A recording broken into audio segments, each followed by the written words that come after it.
Hi, everybody. Welcome to Discover College Soccer. Today, I'm lucky enough to be joined by Coach Spencer at Benedictine. Welcome, Coach. Thank you. I appreciate having me on. Yeah, thanks for being here. If I said that right, Benedictine, I guess if Yep, you're talking about Benedictine. the Yep. monks, Benedictine, Yep, exactly. Nah, you're good. um, so you guys are D3 in Yep. Illinois, men's Yep. program. You and I are talking after that, one day after the fabled June 15th, starting gun for all the Division One folks. But the beauty of D3 is you could have been talking to these guys forever, right? So I Yeah, I guess guess that's true. what, but well, I mean, like you said, you guess that's true, but the reality is, like, what is your kind of timeline calendar right now? So June 15th, the gun goes off, all the class of 28 people are really excited and hoping Yep. they get a phone call, but where are you right now with, say, the class of 27, right? Yeah, so for 27, right, I think we were really lucky this year and fortunate where our recruiting class for 2026 was pretty much done beginning of April, end of March, which for us, I'm going on my 6 year, so this we brought in five recruiting classes. It's pretty early for where we're at normally. So I was kind of pleasantly surprised with that. I think our staff and I did a really good job of kind of identifying guys and getting them locked in early in the recruiting process and around the holidays, right? So we were able to kind of start focusing on 27s earlier in the spring and starting to kind of identify some guys. But for us, since we're a lot of initial conversations with 27s, we have our big ID camp, our summer ID camp coming up next week. So trying to get guys there, trying to watch them throughout the spring with some of the state cup games or some of the showcases that are going on regionally, locally in May and June, and then obviously gearing up for when high school season starts and trying to really get out to a lot of high school games, get guys on campus for game day visits, that kind of stuff. So, right. So we've had initial conversations with a fair amount of guys, right? But it's still, for us, it's so early in the process, especially with kind of how our program is with guys that we're kind of targeting. And especially from an academic standpoint, right, compared to a University of Chicago and some of those higher end academic schools, right, we're a little bit further behind in that recruiting process compared to those guys. Okay, yeah, I mean, it makes sense.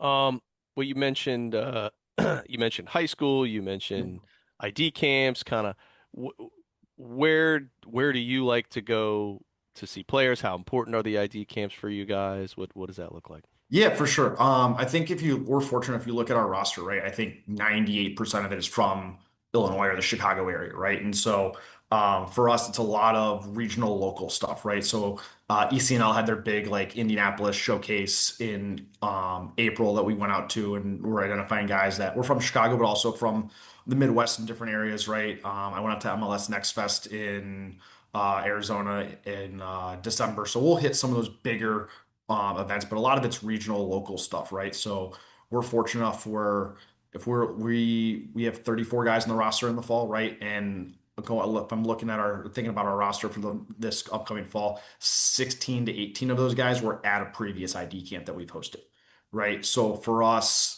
our camps that we host on campus for us are massive. It gives a chance for us to work with our guys or work with the guys and they get a feel for us as our staff. They get to see campus. And to me, the most important, they get to know our guys because we have 10 to 12 guys that will come back, work camp, and they get to interact with them, get to ask them questions that they don't necessarily feel comfortable asking us or just aren't whatever with, right? Because we're the coaches, so it can be a bit more intimidating. And the great thing is a lot of them know our guys because they've played against them, they've grown up with them, they've played with them. And so it just helps. It makes it an ID camp for us is we do one in the summer, one in the fall. Is has been really big for us from a recruiting standpoint for sure. Now, to just dig a smidge deeper on the ID Yeah. camp front, because this is something I see people ask all the time, is let's say you said 12, 15 guys on the roster had gone through ID camps. Yeah. Of those 15, let's just call it an even Yeah. nice, easy number, right? How many had you talked to before they got to camp? Was there anybody who showed up to camp that you didn't know until camp that you were like, "Oh, we gotta Yeah. I mean, we gotta get this guy in." yeah, so there's guys. So like, there's one kid we have coming in the fall, Brendan. He's from Southern Illinois, Southern Central Illinois, right? So closer to Champaign, Springfield area, right? So for us, that's a 2 to 3 hour drive to go watch him play in high school versus a level that isn't as good as the Chicago suburbs, right? It's less populated, whatever. So he's a kid that we had watched and seen film on. Like, okay, like we're intrigued. I want to see more of him. Came to camp, was absolutely fantastic at camp in the fall.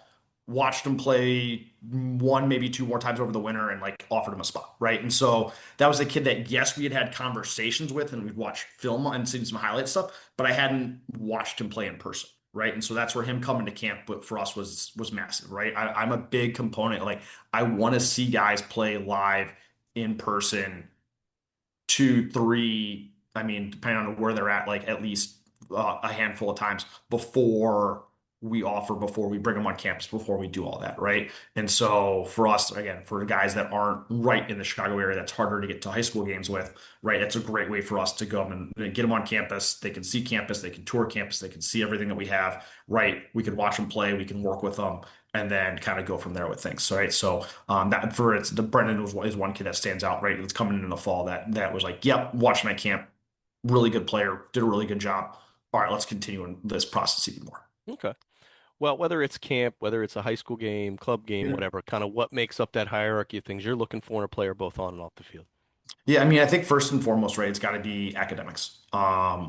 We because our school, if you look at it, right, it's the Chicago area, right? My first couple of years, we had some really talented players, right, but they weren't necessarily prepared academically for the college level that were with us for a fall and then weren't with us any longer, right? And so, and that's something that I kind of gambled on, and those gambles didn't pay off, right? And so the last year or so, right, is something we've done a complete 180 and really targeted guys with academics and making sure they have that pedigree that we know can stand up to the rigors of a college life. And I know, and I'll be the first to say, I don't like our school. Like I said, our school isn't University of Chicago academics. It isn't some of those high-end Ivy Leagues, but it's college. And if you don't want to go to class and if you don't want to do your homework and you don't want to do that stuff, you're going to struggle, right? And so for us and foremost, it's always going to be grades, right? Because if you're having a good GPA in high school, it shows that you can balance your academic load with your soccer load and you're good at time management. You kind of put all those things together, right? So I think that's always going to be the first and foremost, right?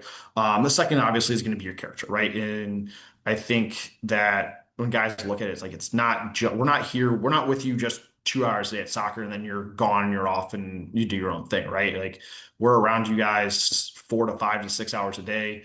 I have a 13-month-old daughter. She comes to games, she comes to practices, right? I'm not going to bring my daughter around a bunch of guys that I don't want to spend time with.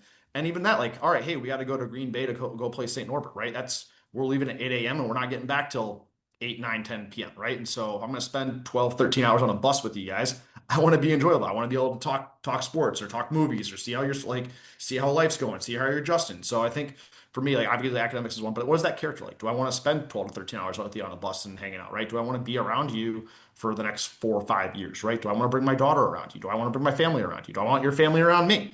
And so I think that for me, that character piece is always going to be important. I think then that's where our guys become such a huge part of a recruiting process, right? Is because they know you somehow. They've played with you, they've played against you, they've played men's league, high school club, whatever. And so it's like, hey, what do you think of this guy? And you know what? Yes, bring him in. Let's go. And hey, coach, like I didn't like the way he's kind of a tool, right? Or just he's I'm trying to think of the best phrase, right? He's not the greatest guy, right? And so we've been guys are like, hey, that's seeing this is really good. And the guys are like, coach, you don't want anything to do with it. Okay, cool, fair. Right. And so obviously, like again, we're doing your background on players. It's one of the reasons why I like watching them. Is why I want to watch them practice, why I want to watch them play games. I want to see how they interact with their coaches, how they interact with their teammates, right? And also like again, how if our guys know them, how are they interacting with our guys, right? Because that's a big if you're on a roster, there's a reason why. And so I want guys on our I want our guys to want guys to be a part of our roster. And I think we do a good job identifying that as well too, which is nice. Okay. Well, I mean, you did mention most of the guys are from that Chicagoland, Illinois, Yep. whatever. And um, what about what I'll call the non-traditional recruits, right? Junior Yep. college, transfer, international. Yep. Doesn't look like there's a lot of that on your roster. Is that intentional? Just happens to be the way it is this year? What do we Yeah, got there? so I mean, international wise, we haven't really targeted that, right? I think when you look at it, Obviously, financially, internationals, that's always going to be a big part of it. And while I think our school's pretty affordable, right, we're not going to be able to go to, hey, all you have to do is pay tuition, or hey, you're not going to have to pay anything, or whatever. Like that's just not realistic for a Division III program, right? So that's why we kind of eliminate that international part. And the other piece, right? Like I said, I like watching guys play. I want to see you play 3 or 4 times live in person. I can't do that internationally. I don't have the budget to go overseas and do that, right? When you look at a JUCO roster, we do have guys that are JUCO players, right? We have but it's local. It's local JUCOs, right? And again, we're in the Chicago suburbs, so we're fortunate enough to have 5, 6, 7, 8 programs that are really good. We look at Morton College, College of DuPage, Wabansie Valley, Elgin, South Suburban, Moraine Valley, right? And so Triton, just some of the ones off the top of my head, right? And so we're able to pull guys from those junior colleges that are again local guys that we watched in high school, or for whatever reason, hey, it was more affordable to go to JUCO, or hey, it was grades to go to JUCO, or they went under the radar, and then whatever, right? So Attila, who was the head coach prior to me at Benedictine, right? He was very heavy on the JUCO stuff, right? And I've not as built on our roster, right? But we're going to add a couple of guys that we think can come in and impact our lineup right away, or some guys that we just need for the culture from a work standpoint, from an academic standpoint, that are just good guys that we've gotten to know over the couple of years. Like, all right, hey, let's bring them in. So we'll bring in probably I think we have 3 JUCO guys coming in with this year with this class. And then for us transfers, like it's not going to be, hey, we're going to live and die by the transfer portal and bring in a transfer heavy roster, right? But I mean, we do bring in 3 to 4 guys out of the transfer portal every year, but they're guys that we recruited in high school that went a different place and didn't like it, didn't work out for whatever reason, and like, all right, hey, let's come home, let's come play with my boys, let's come play. I have a good relationship with you. Like, let's rekindle this and get it going, right? So, we had one transfer in coming at the semester in January that we were really heavy on. Went to a top 25 program and just didn't like it. Was afraid. Away from home, different. He's used to playing with a bunch of Hispanic and Polish and different ethnicity guys, and just didn't like being where he was, and transferred back, and he'll be a main guy for us in the fall, right? And so I think it's for us that transfer portal is we're not just taking a hit on random people. It's guys that we know, guys that we've recruited, guys that we've played that our guys have played with, played against, that they want to be at Benedictine and be a part of the program. Okay, no, it makes sense. Well, let's talk a little bit more about the school. You've Yeah. been there a good number of years at this point. Kind of what, not to bring the elephant in the room. People may Yeah. have heard about the university from a commencement speech a couple years ago that brought maybe light to the university. But what So what are yeah, some? so the great thing is like I was in Europe with my wife when that commencement speech happened, and I was like, "Oh, what did you do?" Like, I don't know what the heck we're talking.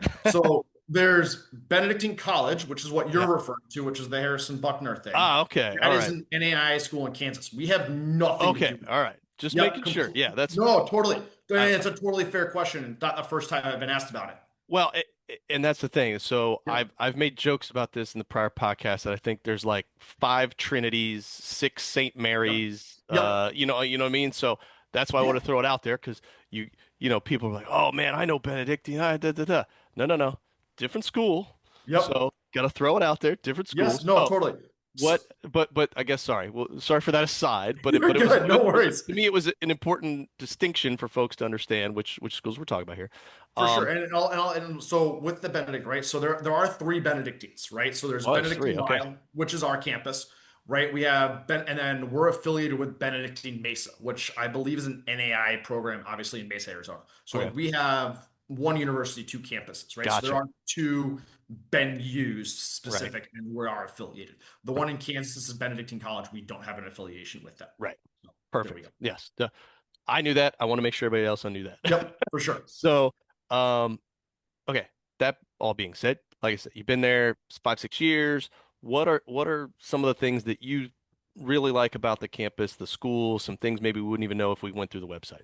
For sure. I mean, to me, the most important thing and reason why I love Ben and been here going on 6 years is the people, right? I'm going on my 6th year as head coach, and I am the second or third shortest tenure head coach in our athletics department, right? Our AD Paul is fantastic. He played basketball at Benue, was a coach at Benue, and had worked on as an administrator and has been there since the 90s, right? Kate, our softball coach, played here. She has had the softball field named after her because of her success as a player and a softball coach and with everything. Jen, our women's volleyball coach, is in the Hall of Fame as a player from the volleyball team, right? So like those are our three kind of big admins that are all alumni and have been a part of this program and been a part of the athletic department for a long time, right? Then you had baseball, you had football, women's basketball, women's soccer, and I all can came and men's basketball all kind of came on at the same time, the same year, right? So it's a great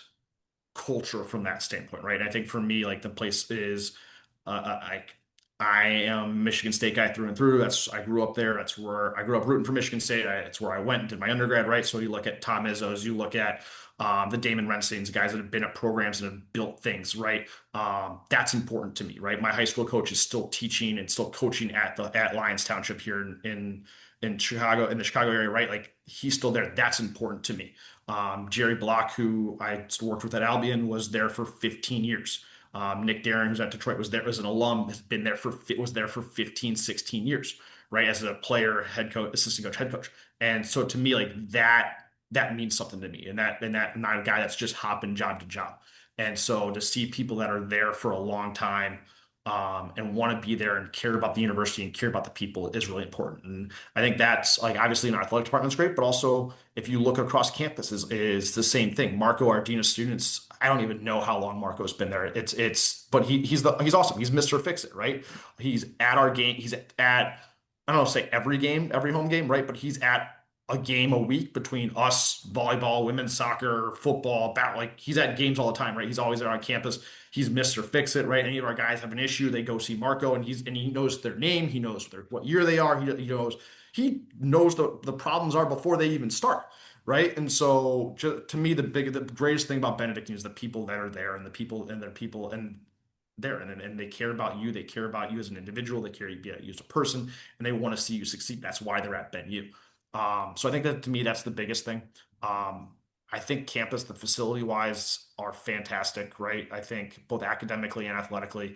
You look at our College of Goodwin or our College of Business. There's a Starbucks in the cat in there, right? Like there's stat trackers, computer labs, like all the tools for our guys to be successful with the tutoring center, with the career support center, with newer buildings, with the newer cafeteria, right? Like everything. Like I think my dad, the first time he came on campus, and jokes is like, you can see where the money goes, right? Which is important, right? As a parent who's paying tuition, like college isn't cheap these days. No matter what boat you're in, like with how everything is going, like college just keeps getting more and more expensive, right? And so regardless of what that financial aid packages look like for guys. And so parents want to see like, where's my money going, right? Students want to see like, what am I taking out loans for? What am I spending my money on? Why am I working 40 hours a week to put myself through college, right? And to me, the resources are there, right? And both academically and athletically at BenU, and it allows our guys to be successful, which for me is everything. We graduated 6 guys in the fall, and I want to say 5 out of the 6 have jobs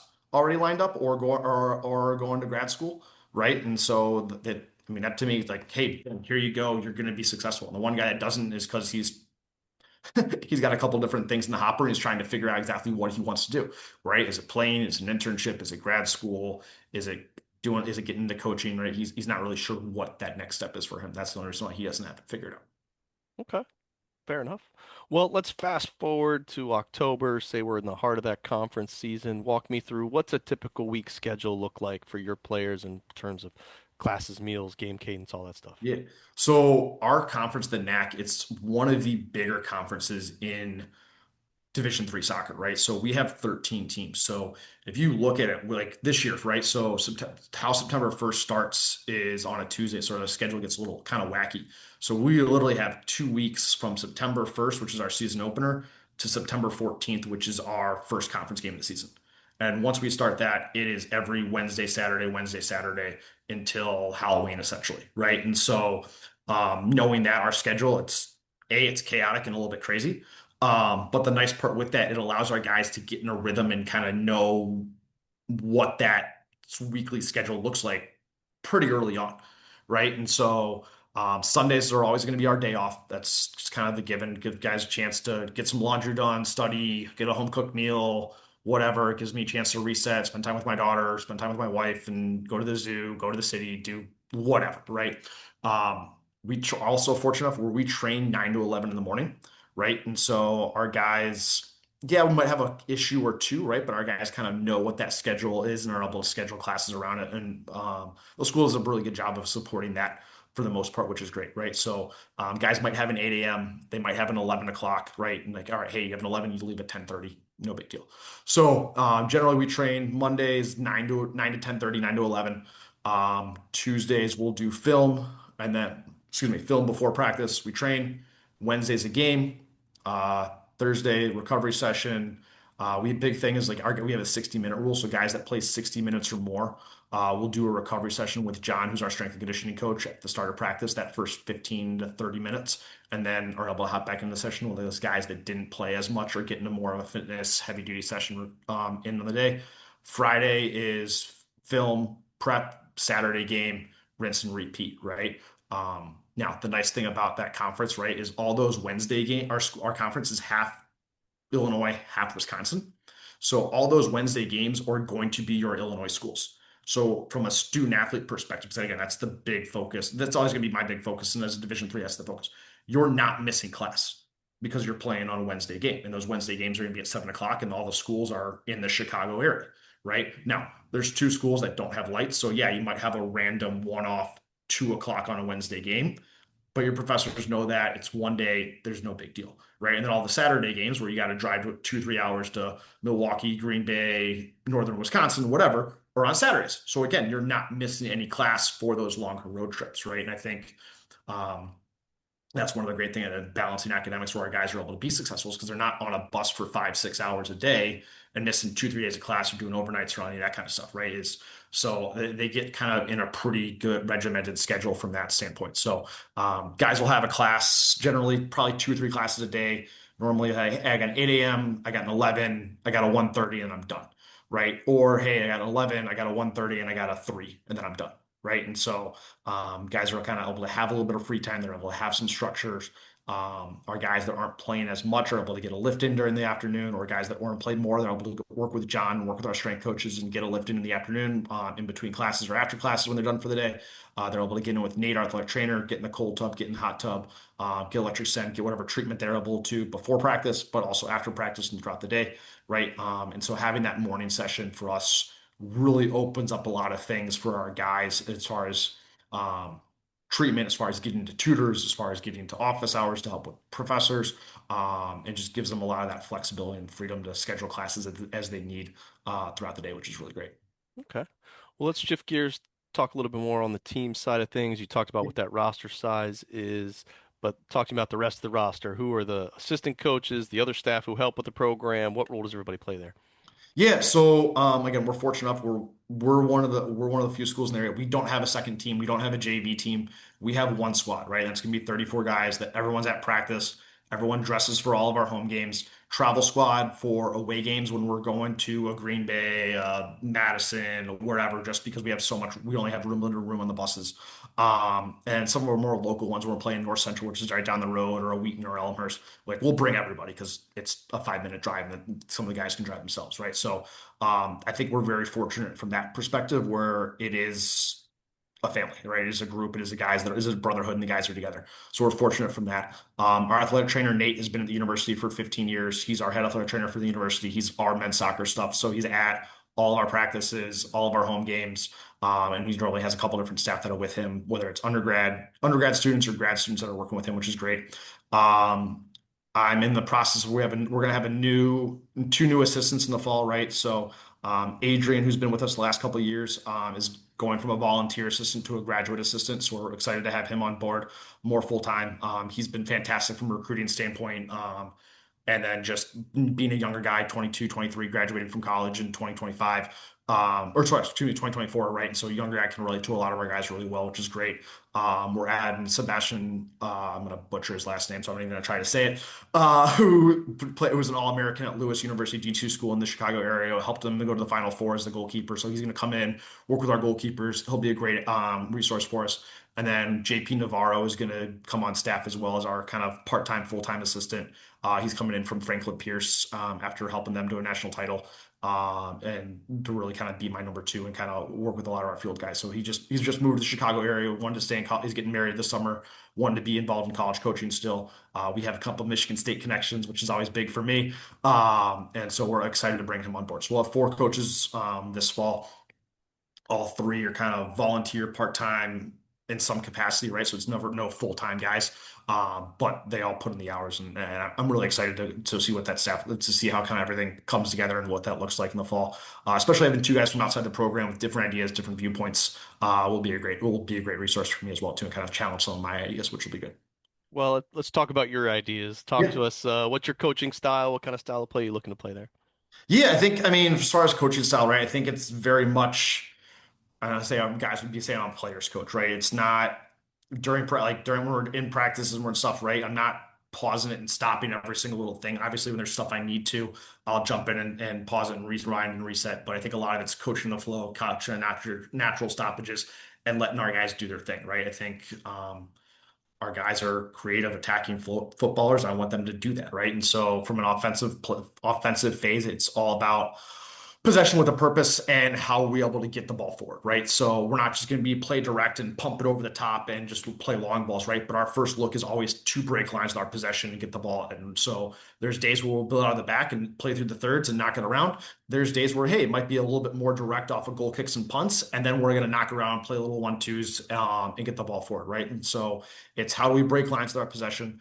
And then also, how do we create overloads, right? So getting our wingers and outside backs in 2v1 versus an outside back. How do we get our center mids to create a 4v3 with our nine or a 4v3 with a center mid or an outside back that's coming in, right? And so for me, it's all about that possession with a purpose and looking to penetrate with those and create overloads offensively. Defensively, right?